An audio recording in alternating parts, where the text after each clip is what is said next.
So guys, may nag-comment kanina. Unboxing daw ako ng Lomo card na syempre naman yun. Huntrix, let's go. Tignan natin. Tara, tignan natin. Let's go. So let's go. Kakabili lang ata. Lang ko kung kailan ko siya nabili. So guys, tignan natin. So let's go. Hindi naman ata yun, diba? So guys, malabo yung camera. Hindi naman ata ito yun kasi kapal siya masyadong mukha. Tignan natin kung ito siya. So guys, tignan na natin kung ito ba ay ito ang Lomo card. Kasi tignan nyo na yung itsura yung Lomo card. Kasi makapal siya. Kahit nakalagay dito K-pop Demon Huntrix. So dahil nakalagay niya yung K-pop Demon Huntrix. Ayan nga, diba?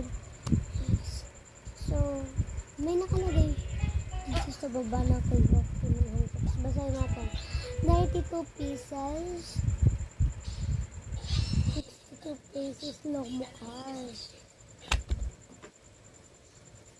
Lomo card nga ito guys. So, naalala ko pa kung kailan siya nabili. Ngayon ko lang ito nabili guys.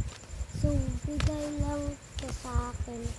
So, pero sa tindahan lang nabili. So, sa mga pasensya. So, bubuksan na natin. So, mga pepa. Hindi naman ang mga lol. So, unboxing natin yan. So, wag na pa. Unbox natin. Ganda.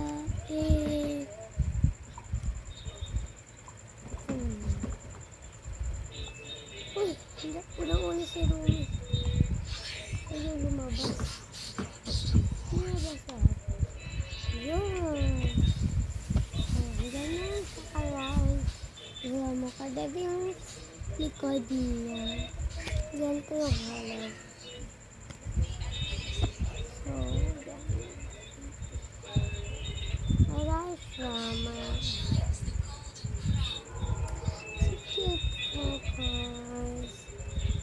Thank you sa ate kong binilan ako na